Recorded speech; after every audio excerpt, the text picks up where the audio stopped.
పోలవరం నల్లమల సాగర్ తో ఎవరికీ నష్టం లేదన్నారు ఏపీ సీఎం చంద్రబాబు.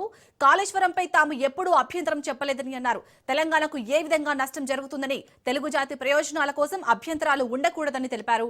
పోలవరం పూర్తయితే ఏపీకి ఏ రాష్ట్రం పోటీనే ఉండదని తేల్చి చెప్పారు. అవసరమైతే మిగతా రాష్ట్రాలకు తామే నీళ్లు ఇవ్వగలమని అన్నారు. 2027 జూన్ పుష్కరాలకు ముందే పోలవరం పూర్తి చేస్తామని స్పష్టం చేశారు చంద్రబాబు.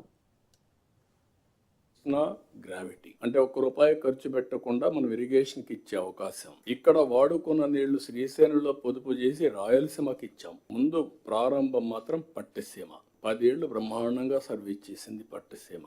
అది లిఫ్ట్. రేపు రాబోయే జూన్ నుంచి గ్రావిటీతో కృష్ణాకు నీళ్లు వస్తాయి. ఇక్కడి నుంచి మనం అనుకున్న ప్రాజెక్టు మీరు ఒక్కసారి గుర్తుపెట్టుకుంటే నేరుగా ఏదైతే మనం నల్లమల సాగర్ ఈ రోజు నేను మొన్న కూడా అపీల్ చేసే తెలంగాణకు గాని అందరికి గాని మనం గుర్తుపెట్టుకోవాల్సిన అవసరం ఉంది. ఇది ఎవ్వరికి నష్టం లేని ప్రాజెక్ట్. కాళేశ్వరం ఉంది, ఆంధ్రప్రదేశ్ కు పైన ఉంది. అక్కడ ఈ రోజు ఒక ప్రాజెక్ట్ కట్టారు. విభజన జరిగిన తర్వాత మనం అబ్జెక్ట్ చేయలేదు, ఎందుకంటే సర్ప్లస్ వాటర్ ఉంది, వాళ్ళు కూడా వాడుకుంటే మంచిదని వాళ్ళు వాడుకున్నట్టుగా క్లియరెన్స్ అని ఇచ్చారు, ముందుకెళ్లారు. ఈ రోజు కిందన ఇది వాళ్ళు వదిలిపెట్టిన నీళ్లే పోలవరానికి వస్తాయి. పోలవరానికి నల్లమల సాగర్ కు నీళ్లు తీసిపోయి వాడుకుంటే అవసరమైతే నాగార్జున సాగర్ లో శ్రీశైలంలో మనం వాడుకున్న నీళ్లు ఇక్కడ వాడుకుంటాం కాబట్టి కొన్ని మిగిలితే ఆ నీళ్లు తెలంగాణ రాయలసీమ పూర్తిగా వాడుకునే పరిస్థితి వస్తుంది. నేను ఆ మాటే చెప్పాను. మీకు ఏ విధంగా నష్టం ఇది మీరు చేసినప్పుడు నేను ఏమాత్రం కూడా అబ్జెక్ట్ చేయలేదు, చేయకూడదు కూడా. తెలుగు జాతి ఒకటే, అందరం కలిసి పని చేసుకుంటా అని చెప్పాం. అదే సమయంలో